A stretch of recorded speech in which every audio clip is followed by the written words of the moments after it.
His actual story begins in 46, but I'm actually going to jump in 47. And it says, "And when he heard that it was Jesus of Nazareth, he began to cry out and say, 'Jesus, thou son of David, have mercy on me.' And many charged him that he should hold his peace, but he cried out more a great deal, 'Thou son of David, have mercy on me.' And Jesus stood still and commanded him to be called. And they called the blind man, saying unto him, 'Be of good comfort, rise, he calleth thee.'" Verse 50, "And he, casting away his garment, rose and came to Jesus."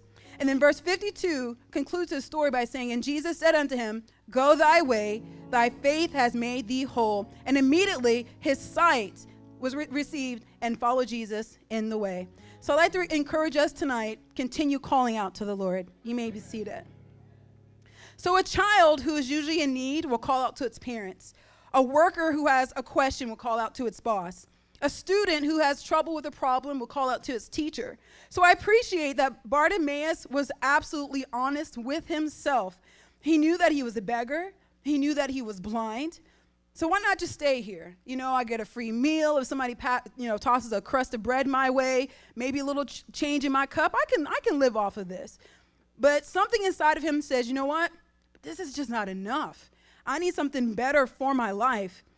And I appreciate his faith that he began to have when he heard that Jesus was coming in his path. He wasn't going to let his circumstance cause him to lose out on a miracle. He thought to himself, you know what? If God heals me, then I can see. If I can see, I can get a job. If I can get a job, I can get married and have kids and have a family. You see the domino effect, what happens? And so the only thing standing between him and a new future is whether he's going to decide to call out or not. And we begin to see that he begins to open up. Maybe he thought, if I'm too loud, others might hush me. And as we read through the scriptures, they did. I'm probably thinking to myself, they're saying, "You're going too far, Bartimaeus. Hush, this is Jesus. Just sit back there. You're just a beggar. You're just a nobody. This is Jesus. He's respectable. He has no time for somebody like you." But the next verse says that he even cried out even louder, "Jesus." He wasn't going to let anything hone down his miracle. And now this is the thing that sometimes, when I read this verse, I forget, but I remembered it when I was doing this message. God has good hearing. I believe the first time he called, he heard Bartimaeus. He heard the very first time he was shouting out his name. But I believe that he wasn't just wanting to hear his voice. He wanted to hear faith. Faith means you're more persistent. Faith says you're not going to give up. Faith says you'll do whatever it takes to get to him. And it's true, God knows the desires of our heart. He can read our minds. But there's something when you open up your mouth and you begin to speak that something begins to change. I can stand here right now and just keep my mouth closed and pray, and nobody will ever hear my words, and God can. But when you begin to speak out loud your dependency on Jesus Christ, things begin to change. Things begin to alter.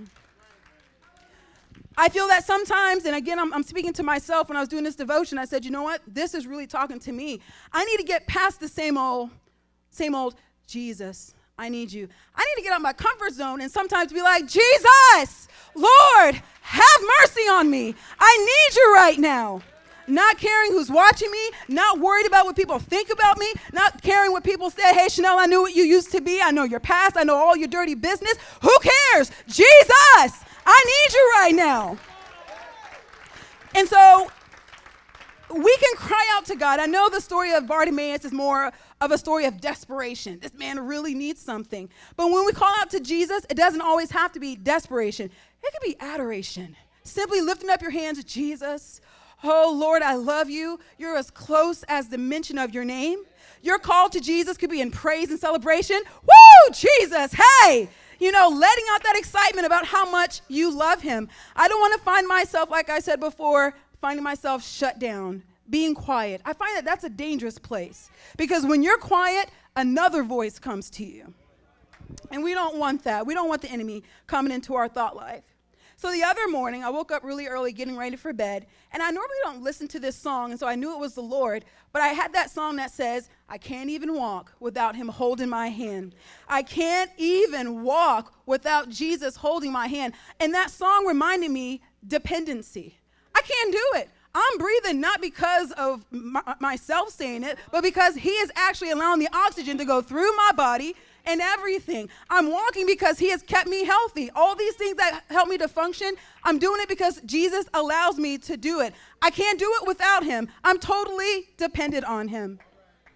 So another verse I like to go to is Psalms 116, verses 1 and 2. And I'm reading this from the Amplified Version because I felt it has such a very specific description. It says, I love the Lord because he hears and continues to hear my voice and my supplications, my pleas, my cries, my specific needs, because he has inclined his ear to me. Therefore, I will call on him as long as I live. When we have children's church and our kids are in the altar, one of the things I always encourage them to do is speak out.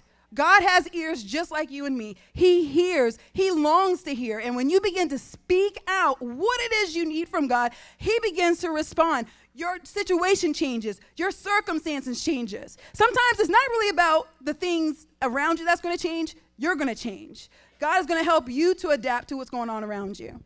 So when it comes to calling out to God, you have nothing to lose but everything to gain. Because when you call out to him, he makes you better. For Bartimaeus, he made him better. You'll never be the same. If God gave Bartimaeus back his sight, what can you gain from God from calling out? What will your persistence in calling out to God do for you? Be encouraged.